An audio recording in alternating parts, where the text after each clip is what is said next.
Good day, friends. I hope you're doing really well. And I just want to speak on being well fed.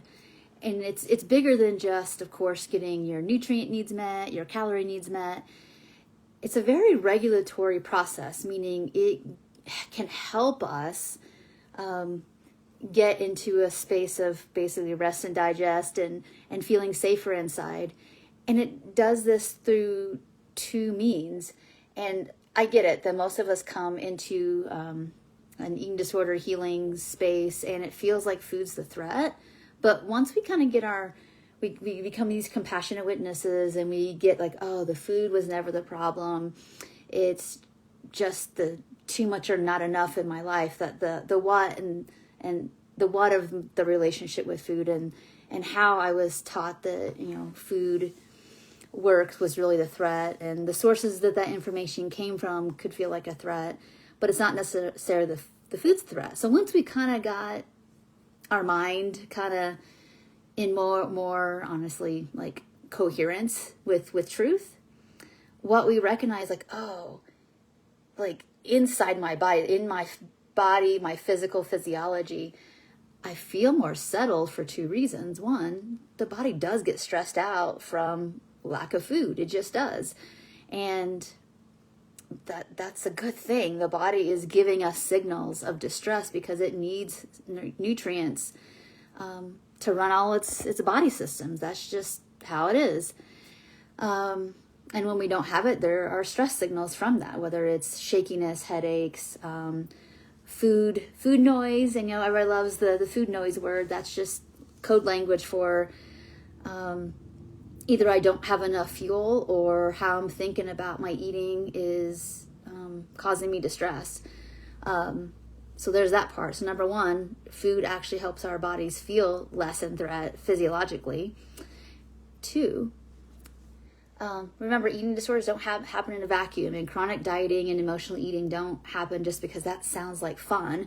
It happens because we're adapting to an environment that isn't safe, whether it's physically, emotionally, relationally, physically, whatever. We're not safe in some kind of way. And so we reach to this source, this external thing, because internally we don't maybe have enough agency, because we're young or we just don't know what we need to know.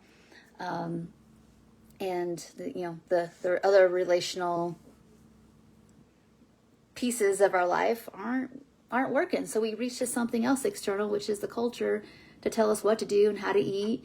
And the more we feed ourselves regularly, consistently, without meal pushing, without letting our body have some semblance of some hunger,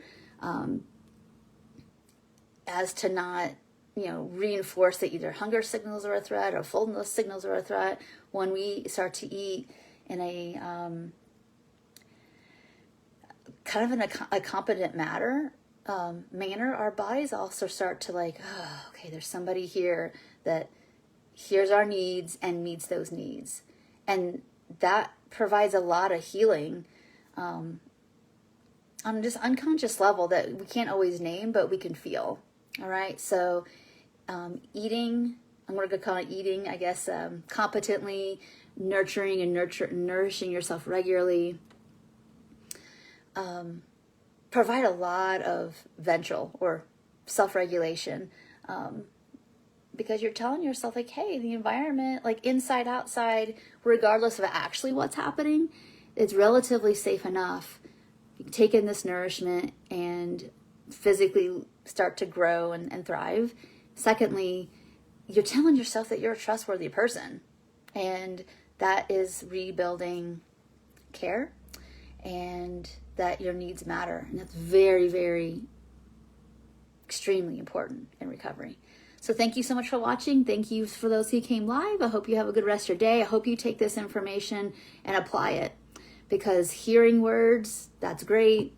I know, it helps us get a new mindset, which is wonderful. Keep doing it. But if we're not acting upon these things, we don't get to grow new neural pathways. That's just that's how trauma-informed care works. We have to